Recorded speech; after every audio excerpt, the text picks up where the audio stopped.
दुनिया कृष्ण को पूजती है पर कृष्ण राधा को पूजते हैं। मतलब राधा कौन? राधा मतलब कृष्ण का हृदय।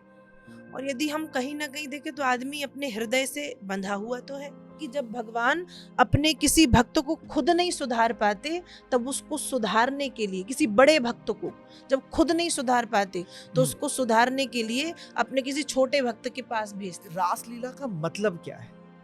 कि रासलीला मतलब ब्रह्म और जीव का मिलन।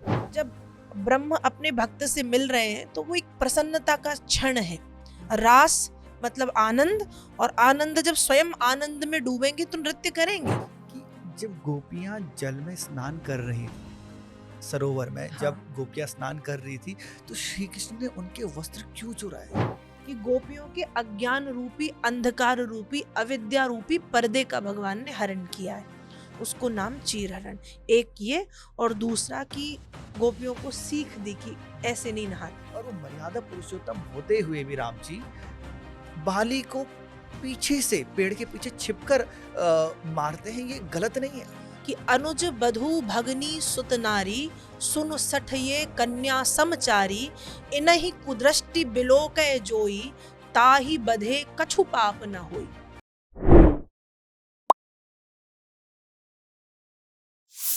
हेलो बाबा, वेलकम टू बाबा कास्ट। बाबा, आज की जो हमारी गेस्ट हैं वो एक कथावाचक है, और इन्होंने जो अपनी कथा वाचन की जो जर्नी है वो 9 साल की उम्र से शुरू कर दी थी। इनकी स्पेशलिटी आती है श्रीमद् भागवत कथा और श्री राम कथा में। इन्होंने अपना जीवन नर्मदा नदी के तट पे बिताया है। एमपी की रहने वाली हैं, और हनुमंत कृपा ट्रस्ट है एक, जिसकी ये फाउंडर हैं, और लाखों लोग इंस्टाग्राम पे, यूट्यूब में, फेसबुक में इन्हें फॉलो करते हैं। तो मेरे साथ मिलके आप वेलकम कीजिए हमारे पॉडकास्ट में, बाबा कास्ट में, आज की गेस्ट प्राची शुक्ला जी। प्राची जी, बहुत बहुत स्वागत है आपका हमारे पॉडकास्ट में। बहुत बहुत धन्यवाद। और मतलब जैसे अभी जब मैंने आपका इंट्रोडक्शन दिया उसमें मैंने 2-3 चीजें बताई। जैसे एक, आप नर्मदा नदी के तट पे रहने वाले हो, वहां पे आपने जीवन बताया है। तो नर्मदा नदी की कोई आध्यात्मिक वैल्यू है? सबसे पहले आप सभी दर्शकों को मेरा बहुत बहुत नर्मदे हर। मैं नर्मदा नदी के किनारे जबलपुर मध्य प्रदेश से हूँ, और हमारे यहाँ नर्मदा मैया जो हैं वो जीवनदायिनी है। और सिर्फ मध्य प्रदेश में ही नहीं, गुजरात में, महाराष्ट्र में भी नर्मदा मैया जीवनदायिनी है। और नर्मदा मैया को सिर्फ नदी के उद्देश्य से हम नहीं देखते। नर्मदा मैया हमारे लिए हमारी माँ के जैसी हैं, माँ हैं। और आध्यात्मिक दृष्टि से जैसे गंगा जी का महत्व है, वही महत्व या उससे ज्यादा कहें नर्मदा मैया का है। शास्त्रों में ये तक आया है कि जो फल गंगा स्नान से मिलता है, जो फल यमुना जी में स्नान से मिलता है, जो फल अन्य अन्य नदियों में स्नान से मिलता है, वो फल नर्मदा मैया के केवल दर्शन से मिलता है। रेवे तद्दर्शनात् मुक्ति। नर्मदा मैया में स्नान करने की जरूरत नहीं है, आप सिर्फ दर्शन करें और मुक्त हो जाएंगे। नर्मदा के तट पे जो कंकड़ हैं, उन कंकड़ों को शंकर कहा जाता है। आप जब अपने घर पे कहीं से शिवलिंग लाते हैं तो उसकी प्राण प्रतिष्ठा करानी पड़ती है, लेकिन कहते हैं कि नर्मदा मैया से जो कंकड़ आप उठा के लाएंगे उसको आप बस ऐसे ही रख लीजिए और पूजा करनी शुरू कर दीजिए, उसकी प्राण प्रतिष्ठा की जरूरत नहीं होती। तो नर्मदा का कंकड़ कंकड़ शंकर है। और ऐसा क्यों? ऐसा इसलिए है, एक बार नर्मदा मैया ने तपस्या की, और जब तपस्या की तो भगवान भोलेनाथ प्रकट हुए। तो नर्मदा मैया ने कहा कि मैं चाहती हूँ कि जो महत्व गंगा जी का है वो महत्व मेरा भी हो। तो भगवान भोलेनाथ तपस्या से प्रसन्न थे, तो कहा कि गंगा जी का तो महत्व है ही, लेकिन गंगा जी में स्नान करने का महत्व है। मैं आपको वरदान देता हूँ कि आपके दर्शन से मुक्ति है, और आपकी जल में जो कंकड़ पाए जाएंगे, पत्थर पाए जाएंगे, वो शंकर कहलाएंगे। मतलब निकालो, घर ले जाओ और पूजो। तो नर्मदा का कंकड़ कंकड़ शंकर है, और नर्मदा मैया भगवान शिव की ही पुत्री हैं। भोलेनाथ किसी पर्वत पे बैठ के तपस्या कर रहे थे, उस समय उनके पसीने से नर्मदा मैया की उत्पत्ति हुई है। तो इनका एक नाम शांकरी भी है, शिव सुता, शिव की पुत्री।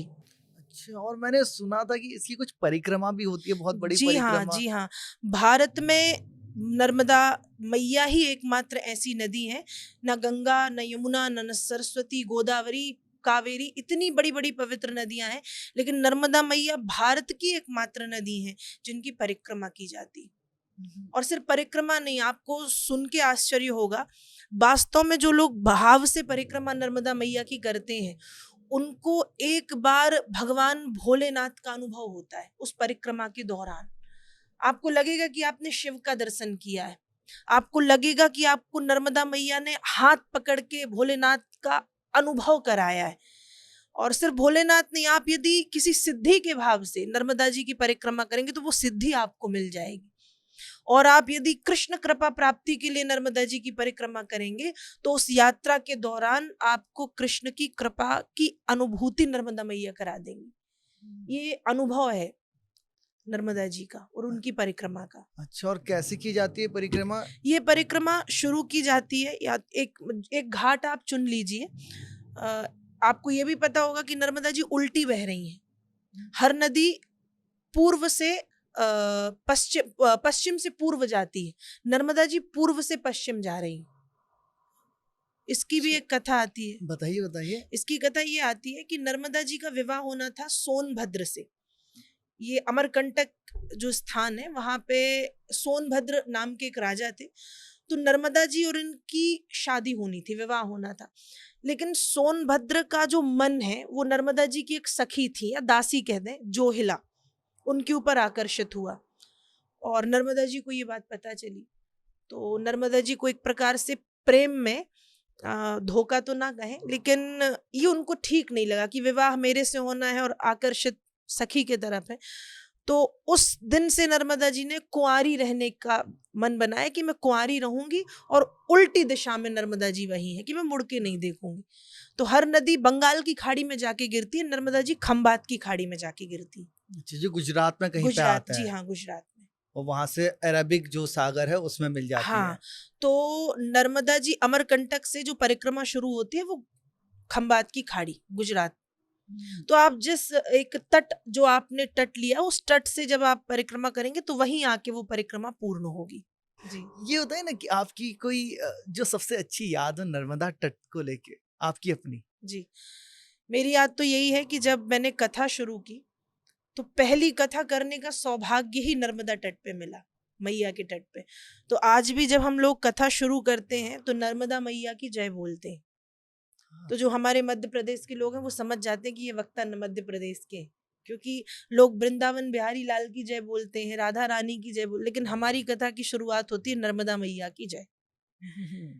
तो नर्मदा मैया की बड़ी कृपा है, बहुत बड़ी कृपा। वाह, जी हाँ। काफी कुछ बता दिया आपने ऐसे नर्मदा मैया के बारे में। इतनी जानकारी बिल्कुल, मतलब मेरे को तो बहुत कम जानकारी थी। जी जी। और उसके बाद इंट्रोडक्शन में एक और चीज की बात हुई थी कि जो आपकी जिन कथाओं में सबसे ज्यादा रुचि है, जो सबसे ज्यादा आप करती हैं, एक श्रीमद् भागवत कथा है और एक श्री राम कथा है।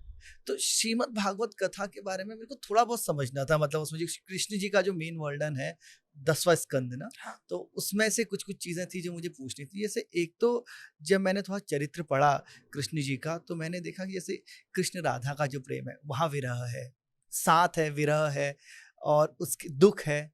और फिर जो गोपी कृष्ण का प्रेम है उसमें भी साथ है, विरह है, त्याग है। तो प्रेम की परिभाषा क्या त्याग से ही जुड़ी होती है? देखिए, जहाँ प्रेम होगा वहाँ त्याग करना पड़ेगा।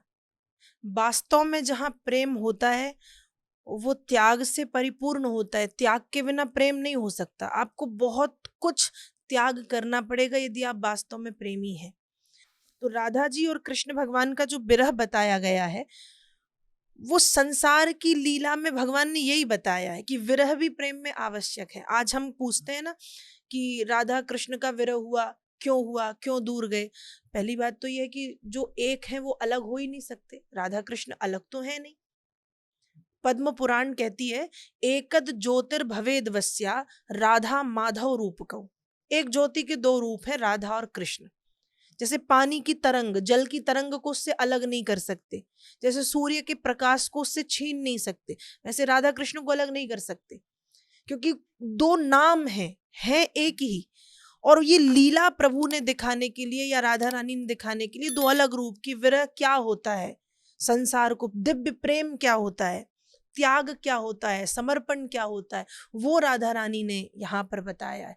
जो प्रेम की पराकाष्ठा है वो भगवान कृष्ण भी नहीं निभा पाए, वो राधा रानी ने निभाया। इसलिए तो वृंदावन के एक संत हैं, वो लिखते हैं कि धन धन राधिका के चरण, सुभग शीतल अति सुकोमल कमल कैसे बरण, धन धन राधिका के चरण।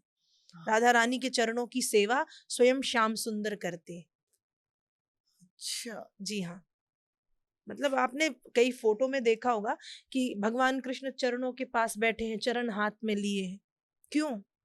वो दिव्य प्रेम है उनका, राधा रानी का दिव्य प्रेम ऐसा कि भगवान को भी उनके चरण कमल अपने हाथों में, मतलब राधा जो है वो भगवान कृष्ण की भी आराधिका है, कृष्ण के भी पूजन के योग्य है। दुनिया कृष्ण को पूजती है पर कृष्ण राधा को पूजते हैं। वाह। जी हाँ। तो जैसे राधा जी के बारे में जितना हमें पता चलता है वो उस वहां तक पता चलता है जब कृष्ण जी ने मथुरा से आ गए वो बाहर, और जब वो कंस के वध के लिए निकले उसके बाद वो मथुरा कभी वापस नहीं गए। तो उसके बाद जो राधा मैया अगर सांसारिक दृष्टि से देखें, क्योंकि एक तो आपने जैसे बता दिया कि भाई एक सूर्य है और उनका प्रकाश है तो साथ ही है, तो उनमें अलग अलग क्या ही भेद करना, बट एक सांसारिक दृष्टि से कि श्री कृष्ण जी मथुरा से निकल के आ गए हैं और अब वो मथुरा नहीं गए, पीछे राधा रानी का जीवन कैसा रहा, क्या किया उन्होंने वहां पे? उन्होंने भगवान कृष्ण के वियोग में अपने जीवन को कृष्णमय बना दिया। और सिर्फ राधा रानी नहीं, गोपियों ने भी यही किया कि कृष्ण तो चले गए, गोपियों का क्या हुआ? हाँ। हुआ यही कि जो देखता था गोपियों को वो ये देखता था कि अरे ये तो कृष्ण जैसी हो गई। मतलब गोपियों को जो देखते थे उनका हंसना, उनका बोलना, उनका देखना सब भगवान जैसे। कहते हैं ना, आप जिन भगवान जी का ज्यादा पूजा करते हो उनका कुछ स्वरूप आप में आ जाता है। कुछ भोलेनाथ हाँ। का करेंगे तो आप वैसे ही भोले भाले हो जाएंगे, या भगवान कृष्ण का जो भगवान कृष्ण के भक्त आपको भले छैल छबीले चंचल से दिखाई देंगे, राम जी के भक्त आपको मर्यादित दिखाई देंगे। तो कहते हैं कि गोपियों ने जब विरह सहा, या राधा रानी का जब कृष्ण से वियोग हुआ, तो उस वियोग के बाद वो कृष्णमय हो गई हैं। वो राधा राधा नहीं रही, वो कृष्ण हो चुकी थी। और सिर्फ राधा रानी नहीं, गोपियां भी कृष्ण हो गई थी। जो देखता था वो कहता था कि इनकी तो आंखें, इनका चलना, इनका बोलना, इनका हंसना तो सब कृष्ण के जैसा है। तो ये प्रेम की पराकाष्ठा, ये संसार को समझ में नहीं आएगा। हाँ, तो संसार के हिसाब से ये प्रेम बड़ा अलग जान अलग है पड़ता है। जी। जैसे आज की डेट में जैसे प्रेम हुआ और अगर विरह हो गई कि भाई रिलेशनशिप टूट टूट गई, गया, तो ये होता है कितनी जल्दी अब आप आगे बढ़ो, मूव ऑन भूल करो। जाओ, मूव ऑन कर जाओ, और उसके बाद जितना कम है उतना कांटेक्ट रखो और बात तो करो ही मत उस इंसान की जो तुम्हारी जिंदगी से जा चुका है। और दूसरी तरफ एक ये वाला प्रेम है जैसे कृष्ण राधा जी का, कृष्ण गोपियों का, कि भाई पूरा जीवन उनके बारे में सोचते ही और उनके बारे में चिंतन करते हुए उनकी तरह होते हुए बिता दिया। तो बड़ा अलग सा लगता है। ऐसा कभी कभी तो मुझे ऐसा महसूस होता है कि उस प्रेम से हम आज के प्रेम को समझ ही नहीं सकते। देखिए, आज का जो प्रेम है वो प्रेम नहीं है, उसको हम वासना भी कह सकते हैं, या आकर्षण कह सकते हैं, मोह कह सकते हैं, इंग्लिश में लस्ट कह सकते हैं। कि वो एक समय के बाद समाप्त होगा। आकर्षण, यदि आप किसी के प्रति आकर्षित हैं तो एक समय के बाद आकर्षण समाप्त हो जाता है, प्रेम समाप्त नहीं होता। और जहां ब्रेकअप हो गया वहां प्रेम कैसा? प्रेम में ब्रेकअप भी नहीं होता, प्रेम में वियोग होता है, प्रेम में विरह होता है, प्रेम में दूरी होती है, पर प्रेम में अलगाव नहीं होता, प्रेम में ब्रेकअप नहीं होता। जहां ब्रेकअप हो रहा है वो आपका प्रेम नहीं है, वो मोह है, वो आकर्षण है, वो वासना का नाम भी हम उसको दे सकते हैं। तो आज जो संसार का, हमारा जगत का जो प्रेम है वो वही है। और यदि वास्तव में संसार के किसी मनुष्य से आपको प्रेम है ना, तो आप उसको भी भगवान के जैसे मानेंगे, उसमें भी आपको भगवान दिखेगा। हम्म। जिसको आप वास्तव में प्रेम करेंगे इस संसार में, तो वो कहते हैं ना, प्रेम परिचय को पहचान बना देता है, प्रेम वीराने को गुलिस्तान बना देता है। मैं आप बीती कहता हूँ औरों की नहीं, प्रेम इंसान को भगवान बना देता है। वाह, क्या बात है, जी।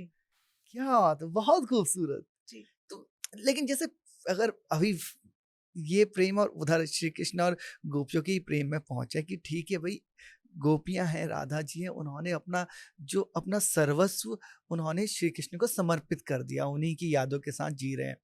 तो जिस टाइम पे ये फिर से सांसारिक भाषा में, जिस टाइम पे उनको पता चल रहा है कि उन्होंने तो रुक्मणी जी से शादी कर ली, उन्होंने 16,000 शादियां कर ली हैं, इतनी उनकी रानियां हैं, तो क्या वहां पे एक जलन का भाव पैदा होना स्वाभाविक नहीं है कि फर्क आप नहीं तो पड़ता जी रहे उस हो? चीज से, क्योंकि देखिए जहाँ प्रेम होता है वहां आपके प्रेमी में यदि कोई कमी भी है तो वो कमी भी कमी नहीं नजर आती। ठीक है ना, है तो है, चलेगा। प्रेम वही तो है जहां हम उसकी कमियां भी स्वीकार कर रहे हैं।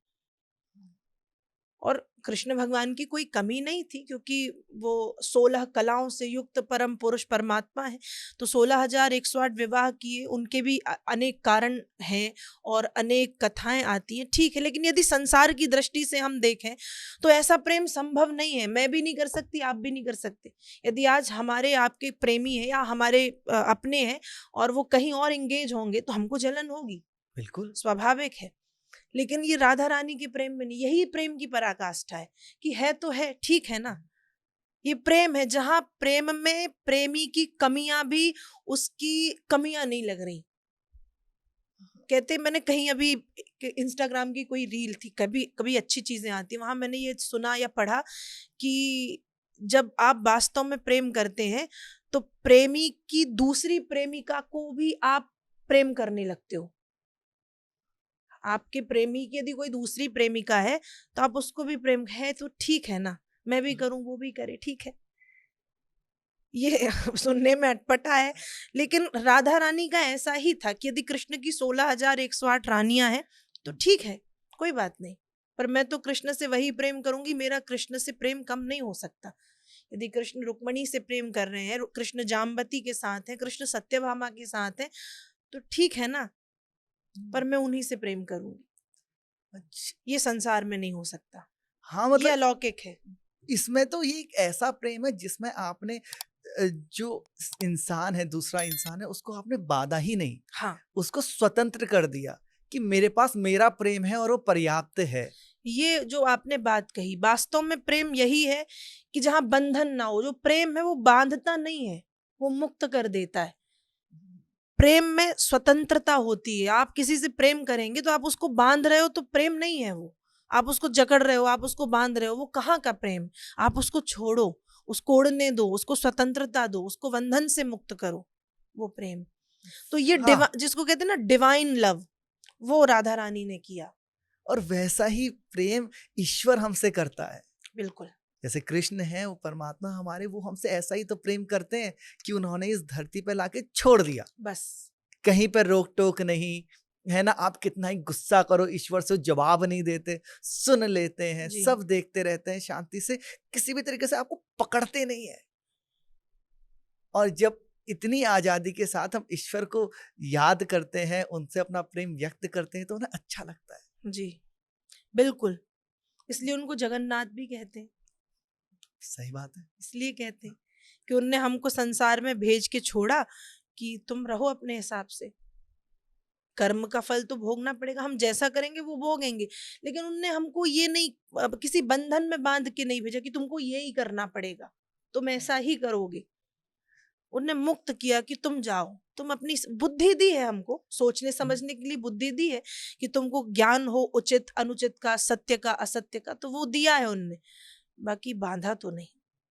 और ये एक चीज है जो आज का जो यूथ है, आज के लोग हैं, ये समझ सकते हैं कि प्यार जब बांधोगे तो वो प्रेम प्रेम नहीं आज रहेगा। क्या होता है, जब हम किसी से प्रेम करते हैं, जब नया नया प्रेम शुरू होता है, तो जब हमारा प्रेमी हमको बांधता है तो हमको बहुत अच्छा लगता है, अरे वो तो इतना केयर कर रहा है, हक जता हक रहा हक है। जता रहा है। लेकिन जब वो रिलेशनशिप बढ़ता है तो वो टॉक्सिक लगने लगता है।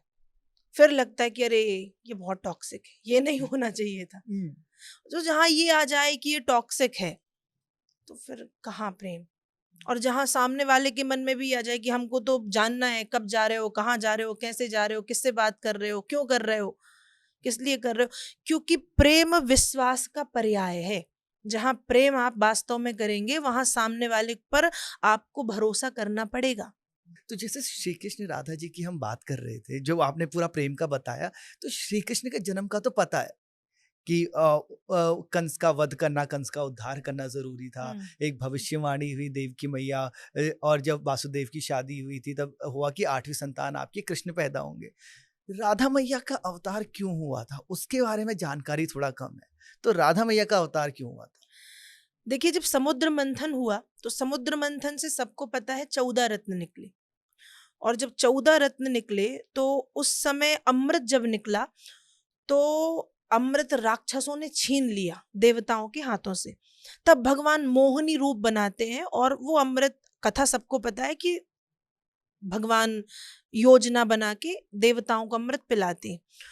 उस मोहिनी रूप का दर्शन जिसने भी किया, सबके मन में एक भाव आया। किसी के मन में आया काश इतनी सुंदर हमारी प्रेमिका हो, किसी के मन में आया काश इतनी सुंदर हमारी पत्नी हो। एकमात्र सूर्य देव ऐसे थे कि उनके मन में ये भाव आया कि काश इतनी सुंदर मेरी बिटिया हो। आह! और जब ये भाव आया तो भगवान ने भगवान तो सर्वज्ञाता है, जान गए और मन ही मन कहा कि सचमुच ऐसा चाहते हो? सूर्य भगवान ने कहा बिल्कुल, कृपा करो। तो भगवान ने कहा जाओ तपस्या करो। तो सूर्य भगवान जब तपस्या करने लगे, उस समय काफी समय हो गया और कोई पता नहीं भगवान का, भगवान तो वरदान दे के भूल गए। तब ब्रह्मा जी की तपस्या की, तब ब्रह्मा जी प्रकट होते हैं और ब्रह्मा जी ने कहा कि यदि उन्होंने वरदान दिया है तो वो बेटी बन के आएंगे। और इस बात के लिए मैं स्वयं बरसाना पर्वत के रूप में यहाँ पर स्थापित होता हूँ। तो जो बरसाना पर्वत है जहाँ राधा रानी की अटारी है, वो सामान्य पर्वत नहीं है, वो स्वयं ब्रह्मा जी है। तो अच्छा। सूर्य देव को सांत्वना देने के लिए बरसाना पर्वत के रूप में ब्रह्मा जी आके बैठे कि आएंगे, इसी पर्वत पे आएंगे, मैं भी हूँ। और भगवान को याद भी दिला दिया कि प्रभु आपने वरदान दिया था। अब भगवान कहें बताओ, वरदान तो दे दिया, अब ऑलरेडी 4 मम्मी पापा हैं, देवकी, वसुदेव और नंद यशोदा। अब बिटिया बनता हूँ तो 2 और हो जाएंगी, 6 को कैसे मैनेज कर पाऊंगा? तब भगवान घूमते घूमते अचानक शीशे के सामने पहुंचे अपने बैकुंठ धाम में, और भगवान ने अपने आप को देखा और भगवान ने लक्ष्मी जी की जो श्रृंगार पेटी थी वो उठा के अपना श्रृंगार करना शुरू किया, अपने आप को सजाया, बिंदिया लगाई, बिंदी लगाई, लालिमा लगाई, बाले, कुंडल, कंगन, चूड़ी, चुनरी उनरी ओढ़ के, बाल वाल खोल के भगवान अपने आप को देखते और देख देख के कहते हूँ तो मैं बहुत सुंदर और हूँ तो मैं बहुत सुंदर। और भगवान कहते हैं, और वो रूप कहा गया कि जब भगवान ने स्वयं कन्या का रूप धारण करके खुद का श्रृंगार किया तो वही रूप राधा रानी का कहलाया। और फिर वही रूप यमुना जी में भाद्र मास के शुक्ल पक्ष की अष्टमी, भगवान कृष्ण का जन्म है भाद्र मास के कृष्ण पक्ष की अष्टमी रात्रि के 12 बजे, और राधा रानी मिलती हैं भाद्र मास के शुक्ल पक्ष की अष्टमी तिथि सुबह 4 बजे कमल के फूल के अंदर। जब ये सूर्य भगवान जो राधा रानी के पिता बने हैं बृषभानु, तो स्नान करने जब यमुना जी गए तो वो कमल का फूल इनको टकराया है, और जब उस कमल को देखा तो छोटी सी लली जो राधिका थी उस कमल के फूल में उनको प्राप्त हुई, और वो उनको उठा के फिर घर लाए। अच्छा। और जी, कृष्ण जी राधा जी से कितने समय बाद मिले थे? राधा जी और कृष्ण जी की उम्र में जो अंतर है वो 5 साल, मतलब कहते हैं जब राधा रानी और भगवान कृष्ण का विवाह हुआ है, एक कथा ये भी आती है भांडीर वन में, उस समय भगवान कृष्ण की जो उम्र है वो 5 वर्ष और राधा रानी की उम्र 7 वर्ष, 2 साल बड़ी है राधा रानी। अच्छा। हाँ, भगवान से 2 साल, मतलब पहले राधा रानी आई है, बाद में श्याम सुंदर आए, ऐसा गर्ग संहिता में कथा आती है। अच्छा, जब इनका विवाह हो रहा था आप कह हाँ, रहे हैं। अच्छा, तो विवाह इनके भी हुआ है। विवाह को लेके बड़ा वैसा है, जैसे मैं वहाँ गया था आपका बरसाना, तो बरसाना में उस जगह पे गया था जहाँ पे उन्होंने बताया कि ये एक ऐसी जगह भांडीर है, वन। वन है। हाँ, ये वन, वहाँ पे एक मंदिर है, उधर पे उन्होंने बताया यहाँ पे गोद भराई हुई थी। और ये जो हमारी श्रीमद् भागवत है, ये कहती है कि कोई विवाह का ज़िक्र है ही नहीं वहाँ पे। देखिए, भागवत में तो राधा नाम भी नहीं आया। आप अच्छा। भागवत की कथा जब पढ़ेंगे तो भागवत में कहीं भी राधा नाम आया ही नहीं। उसकी पीछे भी एक कथा आती है कि जो सुखदेव जी हैं जिन्होंने परीक्षित को कथा सुनाई, तो सुखदेव जी महाराज ने जब जब राधा रानी का ध्यान भी किया है तो उनकी समाधि लग गई। तो उनको ये आया कि यदि राधा नाम मैं लेता भी हूँ और यदि समाधि लग गई और समय रहती खुली नहीं, तो परीक्षित तो मुक्ति नहीं हो पाएंगे, क्योंकि परीक्षित के पास तो टाइम लिमिट है ना, 7 दिन। हम्म, इसलिए राधा नाम आया ही नहीं भागवत में।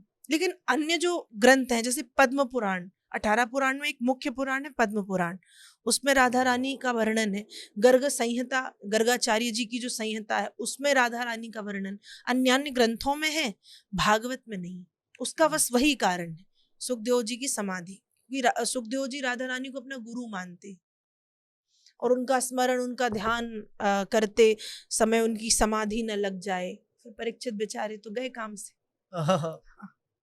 अच्छा, तो वहां पे 5 साल की उम्र के कृष्ण जी थे और और 7 साल की उम्र की राधा रानी थी, मतलब बरसाना में उनकी शादी हुई, भांडीर वन में भांडेर वन में। ब्रह्मा जी ने विवाह कराया था। अच्छा, और उसके बाद वो जैसे होता है ना हमारे यहाँ की शादी के बाद जो अ, वधु है वो अपने ससुराल चली जाती है, नहीं, तो वो ऐसा कुछ। विवाह एकांत में हुआ है, किसी को पता नहीं है। वो पता है भगवान को, राधिका रानी जी को, मतलब श्यामा जू को और ब्रह्मा जी को। तो जब विवाह हुआ उसके बाद वो अपने घर, वो अपने घर। तो विवाह किया क्यों जी? क्योंकि विवाह का तो जैसे आज के समय के हिसाब से देखें तो विवाह सब लोगों को हमारा जो एक साथ का बंधन है, एक रिश्ता है, वो बताने के लिए किया जाता है। तो उनका भी तो जन्म जन्म का बंधन है। उन मतलब राधा कौन? राधा मतलब कृष्ण का हृदय। और यदि हम कहीं ना कहीं देखें तो आदमी अपने हृदय से बंधा हुआ तो है। हृदय को अलग कर देगा तो जाएगा कहाँ? मर जाएगा। तो कृष्ण का हृदय राधा है। क्या बात है! जी। वाह! अब इधर से जैसे यहाँ पे एक बेसिक फाउंडेशन मेरी बन गई है। अब यहाँ से कुछ मेरे को मेन सवाल थे जो कृष्ण के जीवन से जुड़े हुए थे। जैसे एक सवाल मेरे को ये समझ में नहीं आया कि जब कृष्ण जी तो परम पूर्ण है और वो अपना वृंदावन मथुरा सब छोड़ के आ चुके हैं, गोपियाँ वहाँ पे रहती हैं। अब यहाँ पे उनको मिलते हैं उद्धव। हम्म। अब वो उद्धव को गोपियों के पास भेज देते हैं, जहां पर हमारा ये उद्धव गीता आती है। हाँ, तो श्री कृष्ण ने उद्धव को गोपियों के पास क्यों भेजा? भगवान श्री कृष्ण ने उद्धव जी को गोपियों के पास इसलिए भेजा। देखिए, उद्धव जी जो है वो कोई साधारण व्यक्ति नहीं है। उद्धव जी कौन है? वो भगवान कृष्ण के परम मित्र हैं, और साथ में मंत्री हैं, और देवगुरु बृहस्पति के शिष्य हैं, और बहुत ज्ञानी हैं। और देखिए, जहाँ व्यक्ति ज्ञानी होता है उसको उस ज्ञान का अहंकार आता है। बहुत कम आप देखेंगे कि ज्ञानी अहंकारी ना मिले, हम्म। खासकर तब जब ज्ञान तो है पर भक्ति नहीं है। जहाँ ज्ञान के साथ भक्ति है वहां आपको विनम्रता देखने मिल जाएगी, लेकिन जहाँ ज्ञान है पर भक्ति नहीं है वहां अहंकारी मिलेगा आपको कि मुझसे बड़ा ज्ञानी तो कोई है ही नहीं, मैं ज्ञानी हूं। तो उद्धव जी के जीवन में यही है कि उद्धव जी ज्ञानी है, भक्त नहीं है। और ज्ञानी है तो अहंकारी है, लेकिन भगवान से जुड़े हैं, भगवान के मित्र हैं, और मित्र हैं तो भगवान को बड़ी चिंता है। भगवान को तो सबकी चिंता होती, तो उद्धव जी तो मित्र ठहरे, तो बहुत चिंता है कि बताओ उसका होगा क्या। ज्ञानी तो है पर अहंकारी है, और भक्ति जीवन में जरूरी है। भगवान ने समझाने की कोशिश की, उद्धव जी को समझ में नहीं आया। भगवान समझ गए कि बेटा, अब हम तुमको ऐसी जगह भेजेंगे जहां से तुम सुधर के आओगे। ठीक है। इसलिए भगवान ने उनको भेज दिया गोपियों के पास। अब उद्धव जी खूब ज्ञानी, और गोपियां बिल्कुल अनपढ़, पढ़ी लिखी, गाय की सेवा करने वाली, गोबर साफ करने वाली, माखन बेचने वाली। कहाँ का ज्ञान, कहाँ का शास्त्र पढ़ा, कुछ भी नहीं पढ़ा, और भगवान ने भेज दिया। अब उद्धव जी गए, उद्धव जी ने जब सब देखा तो उद्धव जी, अब ज्ञानी तो ज्ञानी, मैं समझा दूंगा, ये कृष्ण को परमात्मा मानती है, जबकि कृष्ण तो ब्रह्म है नहीं, ब्रह्म तो निर्गुण है, ब्रह्म तो निराकार है। पर उद्धव जी ये नहीं जानते कि वही ब्रह्म भक्त के प्रेम में आकर के सगुण भी हो जाता है। जो निराकार है वो आकार भी लेता है भक्त के प्रेम में आके। उद्धव जी ये नहीं जानते। अब जब पहुंचे तो गोपियों को समझाने की कोशिश की कि ऐसा वैसा। गोपियों ने कहा चुप रहो, हमको नहीं समझ में आ रहा आपका ये ज्ञान, क्योंकि हमको ये ज्ञान की बातें जो सिर के ऊपर से निकल रही, हमसे बात करनी तो प्रेम की बात करो, हमसे बात करनी तो भक्ति की बात करो। और ऐसा कह के गोपियां अपने अपने काम में लग गई। जब गोपियां अपने काम में लगी तो उद्धव जी ने उस समय गोपियों की भक्ति देखी कि नहा रही हैं तो कृष्ण, खा रही हैं तो कृष्ण, रो रही हैं तो कृष्ण, गा रही हैं तो कृष्ण, खेल रही हैं, कूद रही हैं, बच्चे पाल रही हैं, कुछ भी कर रही हैं तो कृष्ण कृष्ण कृष्ण कृष्ण कृष्ण। और जब उद्धव जी ने ये देखा तो उद्धव जी के मन में गोपियों के प्रति वो भाव आया कि वंदे नंद ब्रज स्त्रीणाम पाद रेणु मभीक्ष्णसा तासाम हरि कथोदगीतम पुनाति भुवनत्रयम। भागवत का श्लोक है कि मैं नंद बाबा के गांव की गोपियों की वंदना करता हूँ। गोपियों की भक्ति को देख के ऐसा लग रहा है कि उनके चरणों से जो धूल निकल रही है उसको मैं तिलक जैसे अपने माथे पे धारण कर लूं, ऐसा उद्धव कहते हैं। और फिर जो उद्धव जी 2 दिन के लिए आए थे, भगवान ने 2 दिन के लिए भेजा था कि तुम जाओ और तुरंत वापस।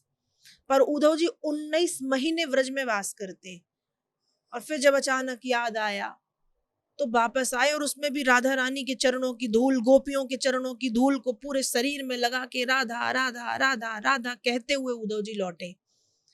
तो ये कथा ये सिखाती है कि जब भगवान अपने किसी भक्त को खुद नहीं सुधार पाते तब उसको सुधारने के लिए, किसी बड़े भक्त को जब खुद नहीं सुधार पाते तो उसको सुधारने के लिए अपने किसी छोटे भक्त के पास भेजते। जैसे महान ज्ञानी उद्धव को अनपढ़ गोपियों के पास भेजा कि जाओ बेटा वही तुमको सिखाएंगी, और वो सीख के लौटे भी। कि आपने ज्ञान सीख लिया है, बट भक्ति जरूरी है।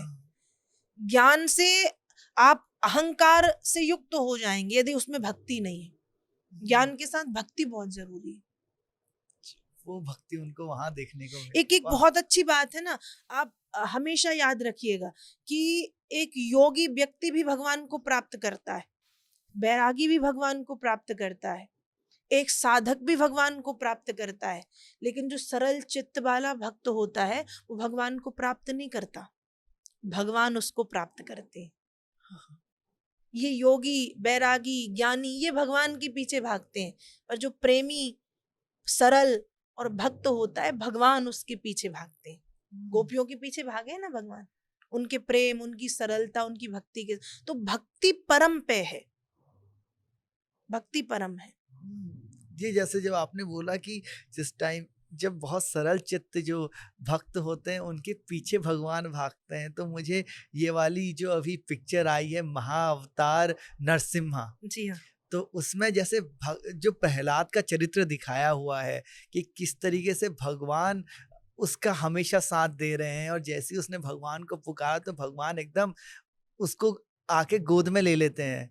और वो जब कहता है कि मैं आपका सेवक हूँ, तो भगवान कहते हैं नारायण कि नहीं, मैं तुम्हारा सेवक हूँ। तो वो बड़ा, वो मर्म जो है भक्ति का वो बड़े अच्छे से इस पिक्चर में दर्शाया गया है। जी हाँ, मूवी बहुत अच्छी, सबको देखना चाहिए। मैंने भी देखी है महाअवतार नरसिम्हा। और भक्त प्रहलाद का जो चरित्र है वो ऐसा ही है। प्रहलाद ने कितनी परेशानियां सही, पिता ने कितना कुछ कष्ट नहीं दिया, बहन के साथ आग में बिठलवा दिया, पहाड़ से फेंकवा दिया, हाथी के पैरों के नीचे फेंकवाया। अब प्रहलाद चाहते तो समझ जाते कि भैया नारायण की भक्ति से तो कष्ट ही मिलना है, इसलिए इससे अच्छा पिता की भक्ति करो। हाँ, लेकिन नहीं, प्रहलाद ने भक्ति करना नहीं छोड़ा। और जब प्रहलाद ने भक्ति करना नहीं छोड़ा तो भगवान ने प्रहलाद को नहीं छोड़ा। भगवान परीक्षा तो लेते हैं, भक्त की परखते हैं। आपको एक अच्छी कथा आती है महाभारत में कि युधिष्ठिर ने भगवान कृष्ण से पूछा है कि गोविंद यदि देखा जाए तो हम तो पूरी तरह से आप पे आश्रित हैं, हम पूर्ण रूप से आप पर डिपेंड हैं, उसके बाद भी यदि देखा जाए तो हम ज्यादा कष्ट क्यों झेल रहे हैं? कौरव खुश हैं, पर हमसे राज्यपाट छीना, हमारी पत्नी को निर्वस्त्र किया गया, हमको आग में जलाने की कोशिश की गई, हमको जहर दिया गया, आपके होते हुए भी भगवान उत्तर देते हैं। ये मेरी भक्ति का पहला सूत्र है, जिस पर मैं विशेष कृपा करता हूँ उसको कष्ट देता हूँ, पहले उसको परखता हूँ कि तुम कितने पक्के हो। यदि तुम वास्तव में भक्त हो तो तुम कष्ट सह के भी मेरे भक्त बने रहोगे, और तुम दिखावे वाले हो तो भाग जाओगे। तो प्रहलाद जी के साथ भी कितने कष्ट प्रहलाद ने सहे, लेकिन हमेशा भगवान ने आगे आके प्रहलाद को थामा है। एक बिंदु जी की एक भजन है, एक पंक्ति है कि प्रबल प्रेम के पाले पड़कर प्रभु को नियम बदलते देखा, अपना मान भले टल जाए, पर भक्त का मान न टलते देखा, प्रबल प्रेम के पाले पड़कर हरि को नियम बदलते देखा। सुंदर, जी अति सुंदर। और यहाँ पे प्रहलाद जी के चरित्र की दो बड़ी विशेषताएं लगी मुझे। जी एक कि कितनी ही विषम परिस्थिति आ जाए, उनका नारायण पे भरोसा अटूट था। हाँ और एक वहां पे एक पिक्चर में एक सीन आता है जहाँ पे उनको पहाड़ से फेंका जाना है। हाँ तो वो दो राक्षस हैं, वो उनसे पूछ रहे हैं, उनको भी अब बुरा लग रहा है उनकी भक्ति को देख देख के, के। हाँ उनका ज्ञान को देख के और छोटे बच्चे को धक्का मारने को देख के। तो बोलते हैं कि छोड़ क्यों नहीं देते नारायण पे भक्ति? तो उन्होंने कहा मेरे मन मंदिर में तो वही विराजमान है, पूरी दुनिया उन्हीं की है, मैं उन्हीं का हूँ, तो मैं उनकी भक्ति कैसे छोड़ दूं? अब वो यही चाह रहे हैं तो यही सही। यही सही। प्रहलाद का ये था कि यदि और वो ये चाह रहे हैं तो यही सही। बचाना होगा तो बचाएंगे और अपने पास बुलाना होगा तो बुलाएंगे। वास्तव में भक्ति यही है। और वो उनको कोई दिक्कत नहीं थी मेरे, अगर अभी मेरी सहायता के लिए नहीं आए। एक हाँ तो वो होता है ना कि फेंक दो मुझे, वो सहायता के लिए आएंगे ही हाँ आएंगे। ये मेरे को उम्मीद थी कि ऐसी बातें हो रही होंगी, लेकिन उन्होंने बोला क्या फर्क पड़ता है, उन्हीं का शरीर है, ले गए तो ले गए। हाँ बस। तो इतनी खूबसूरत। और दूसरा कि उन्होंने चाहे पिताजी ने कितने ही उनको कष्ट दिए हैं, कितनी ही कोशिश की है, उन्होंने पिताजी का कभी अपमान नहीं किया, नहीं। रिश्ते की मर्यादा नहीं छोड़ी उन्होंने। भक्ति यही है कि जब आप भक्ति करेंगे तो आप भगवान के यदि वास्तव में भक्त हैं तो आप सबका सम्मान करेंगे। आपके प्रति सबके लिए अच्छा भाव ही होगा। वो आपका शत्रु भी क्यों ना हो, आप शायद कभी ये नहीं सोचेंगे कि उसका बुरा हो। तभी तो आप भक्त हैं ना। यदि कोई आपका अपमान कर रहा है, यदि कोई आपकी निंदा कर रहा है, पीठ पीछे आपकी बुराई कर रहा है, आपका बुरा चाह रहा है और आप वास्तव में भक्त और आप जानते हैं, तो मजाक, हंसी मजाक में कभी आप कह दे वो बात अलग है, लेकिन वास्तव में भीतर से आप कभी नहीं चाहेंगे कि उसका बुरा हो। क्यों? भक्त भक्त होता है, वो कभी किसी का बुरा नहीं सोच सकता। बिल्कुल, जी ये भक्त का एक गुण है। हाँ, भक्त का एक लक्षण है। हाँ, और हम तो श्री कृष्ण भक्ति में रमे हुए हैं। मतलब मेरे को तो श्री कृष्ण भक्ति प्रसाद रूप में मिली है पॉडकास्ट की वजह से, जी कि ऐसे आप जैसे भक्ति में एकदम जुड़े हुए लोगों के साथ ऐसे एक अच्छी चर्चा करने का मौका मिला, तो उससे अंदर एक भक्ति का दिया जला मेरे। जी तो मेरे लिए तो ये एकदम मंदिर की तरह है पॉडकास्ट। जी तो इधर पे अब जैसे हम श्री कृष्ण भक्ति की जब बात करता हूँ तो कुछ कुछ सवाल उठते हैं मन में, जिनके पूरे अच्छे से उत्तर नहीं है। जैसे एक सवाल मेरे मन में आया कि जो हम कहते हैं कि श्री कृष्ण ने 6, 7, 8 की उम्र से रासलीला शुरू कर दी थी। सारी अलग अलग जो ग्रंथ है वो अलग अलग एज की तरफ इशारा करते हैं। तो रासलीला का मतलब क्या है? देखिए, रासलीला को आज लोगों ने गलत रूप से समझ लिया है।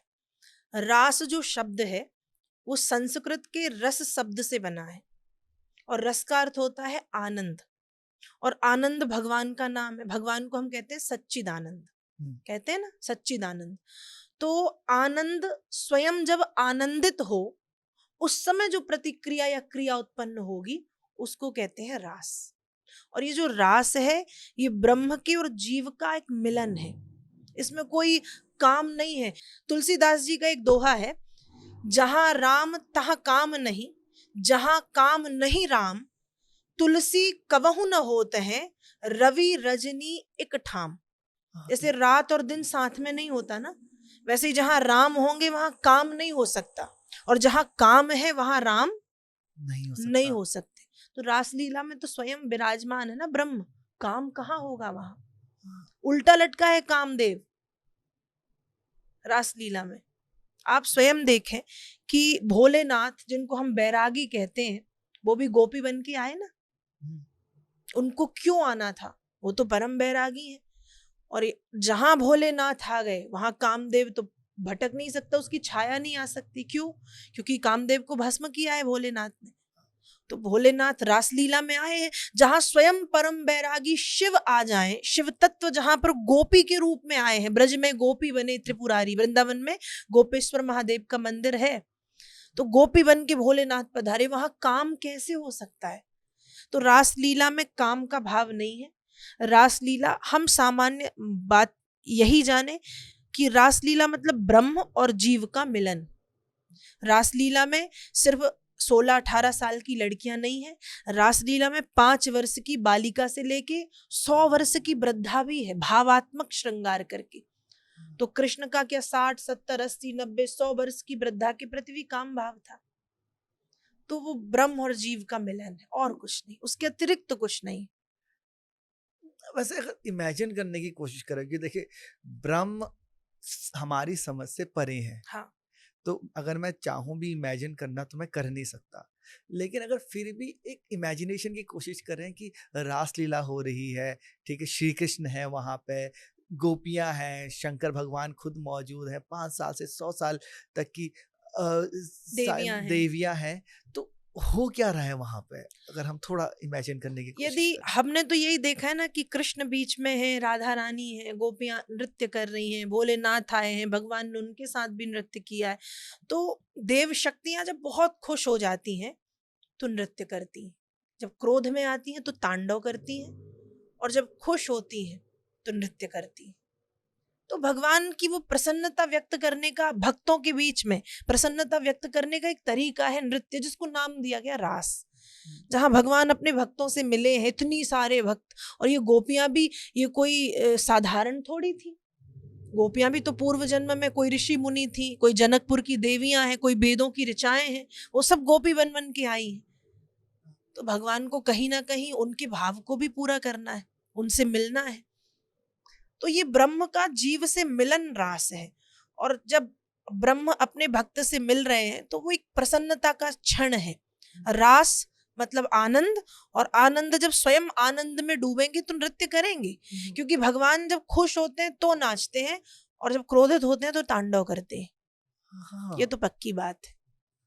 एक चीज, जैसे गोपियों के बारे में एक और सवाल है मेरे पास कि ये बड़ा विवादास्पद है, बहुत विवाद होता है इस बात को लेके कि जब गोपियां जल में स्नान कर रही थी, सरोवर में जब हाँ, गोपियां स्नान कर रही थी, तो श्री कृष्ण ने उनके वस्त्र क्यों चुराए? ये प्रश्न बहुत बार उठाया जाता है और इस प्रश्न पर बहुत लोग टिप्पणी करते हैं। देखिए, पहली बात तो भगवान 6 साल के, और जब भगवान ने गोपियों के वस्त्र चुराए तो यहाँ 2 कारण हैं।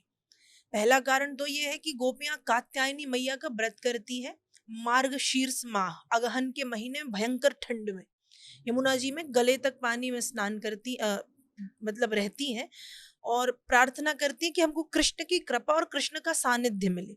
कृष्ण को प्राप्त करने के लिए ये व्रत गोपियां कर रही हैं। लेकिन गोपियां जल में, एक कथा ऐसी आती है कि गोपियां जल में निर्वस्त्र हैं। और देखिए, शास्त्र कहते हैं कि जल में कभी भी पूरी तरह से निर्वस्त्र होकर नहीं नहाना चाहिए। वो अपमान है नदी का, वो अपमान है वरुण देवता का जो जल में निवास करते हैं।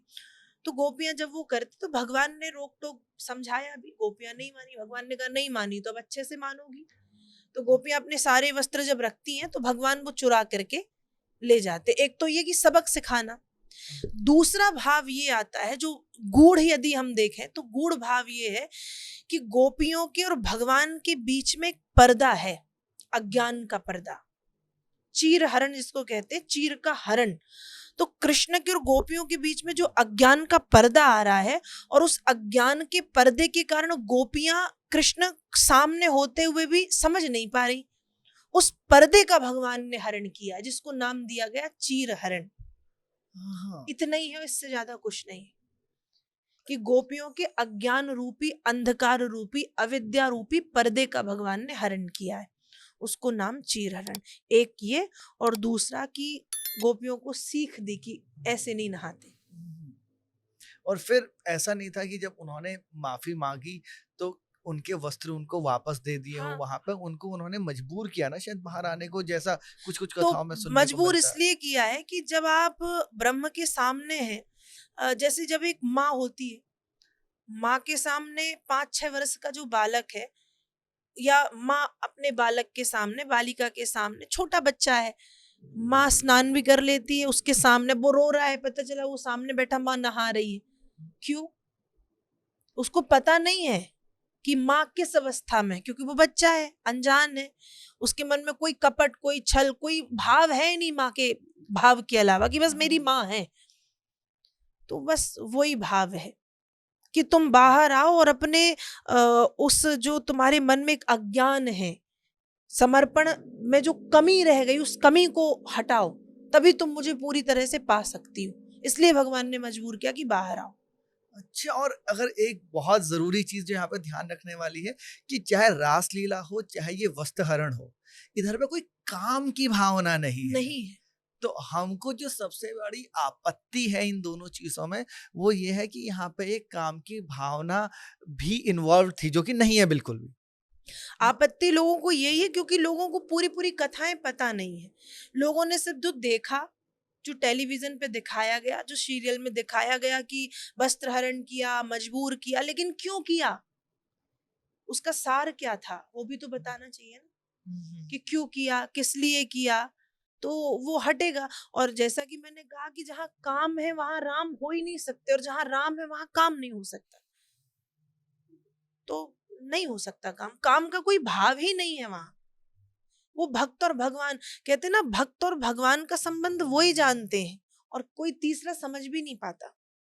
हाँ, और मुझे ऐसा लगता है ये हमारी दिक्कत है, क्योंकि हम जो इस कलयुग में निवास करते हैं, तो एक काम वासना ना हमारे दिमाग में चलती चलती रहती रहती है है, बस, निरंतर। निरंतर। हम उस चीज को हमने अपने ऊपर हावी कर लिया कि हमको हर जगह वो भाव दिखेगा कि काम भाव है, जबकि वो होता नहीं है। रासलीला में कोई काम भाव नहीं। हम ये दिमाग क्यों नहीं लगाते कि जहाँ बैरागी शिव स्वयं गोपी बन के पधार रहे हैं वहां कैसे काम, जिन्होंने अपनी दृष्टि से काम को भस्म किया वहां कैसे काम।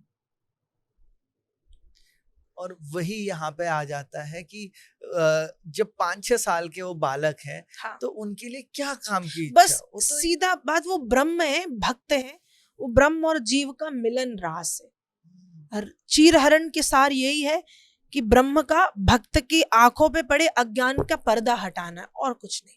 और बहुत ज्यादा गहराई में हम जाएंगे तो भ्रमित ही होंगे। हाँ, बहुत बहुत क्लियरली समझ में आ गया, बस। मतलब मेरे मन की जो शंका है वो एकदम क्लियर हो गई। जी। तो मेरे को जो श्री कृष्ण जी से रिलेटेड जो अभी मेरे दिमाग में जितने भी सवाल थे वो एकदम क्लियर हो गए हैं। अब ऐसी इन्हीं पैटर्न में जहाँ पे एक और आती है, जैसे आपकी जो स्पेशलिटी भी है श्री राम कथा, तो उसके कुछ सवाल है मेरे पास। जैसे ऐसी एक बहुत बड़ा जो राम जी के पूरे जीवन काल में जो एक सवाल बड़ा उठाया जाता है कि राम जी का सीता का त्याग करना उचित था या अनुचित?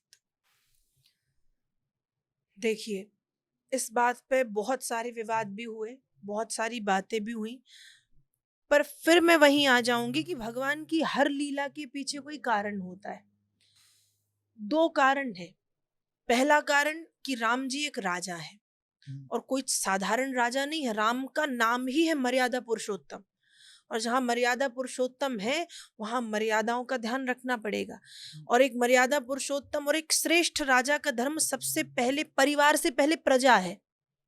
और राम जी की प्रजा में ये अफवाह फैल गई है कि सीता 1 साल लंका में रही है, तो राम जी ने कैसे स्वीकार किया, जबकि राम जी स्वयं जानते हैं कि सीता परम पवित्र है, सीता की अग्नि परीक्षा हुई है। जबकि राम जी स्वयं जानते हैं कि अग्नि परीक्षा भी एक बहाना था, हम्म, क्योंकि सीता मैया जो वास्तव में थी वो तो अग्नि नारायण के पास थी, सीता की छाया थी लंका में। ये कथा शायद आपको पता हो। हाँ जी, एक बार फिर भी लाइक मेरे को लगता है हमारे काफ़ी श्रोतागण उनको एक कथा नहीं पता होगी। हाँ, तो ये कथा ऐसी आती है कि जब राम जी पंचवटी में निवास कर रहे हैं और लक्ष्मण लकड़ियां लेने गए हैं, ये लक्ष्मण को भी नहीं पता ये लीला। हुँ, तब राम जी सीता मैया से कहते हैं कि देवी अब समय आ गया है लीला करने का। और लीला क्या, कि अब मुझे करना है असुरों का नाश, और उसके लिए अब आपको मुझे छोड़ना पड़ेगा। और छोड़ना क्या है, कि अब आपको अग्नि नारायण के पास मैं सौंप रहा हूं, आप अग्नि नारायण के पास जाकर के सुरक्षित रहें, और आपकी छाया सीता मुझे दें। हुँ, तो यहाँ से जो चली है वो छाया सीता है। तो राम जी को तो ये सब पता है कि मैंने खुद अग्नि नारायण को सौंपा है, सीता की छाया लंका में थी, फिर जब लंका से आई हैं तो अग्नि परीक्षा के माध्यम से सीता वापस आई हैं। और फिर बाद में लक्ष्मण जी को समझाया भी है, जब लक्ष्मण जी ने विरोध किया कि क्यों, क्यों भाभी के ऊपर संदेह क्यों, तब राम जी ने बताया भी कि संदेह नहीं किया पागल, अपनी सीता को वापस लिया है। तो राम जी तो ये सब जानते हैं, लेकिन फिर भी यदि राम जी ने सीता जी का त्याग किया है तो पहला कारण कि राम एक मर्यादा पुरुषोत्तम राजा है, श्रेष्ठ। और एक श्रेष्ठ राजा का धर्म सबसे पहले है प्रजा। तो जहां प्रजा में अपवाह की स्थिति आई और जहां प्रजा के मन में कुछ भ्रम आया, तो राम जी को लगा कि यदि यहाँ सीता का त्याग भी करना पड़े तो करूंगा। गीता में एक श्लोक आता है, अकीर्ति चापि भूतानि कथिष्यन्ति ते अव्ययाम संभावितस्य चाकीर्ति मरणादि तिरिच्यते।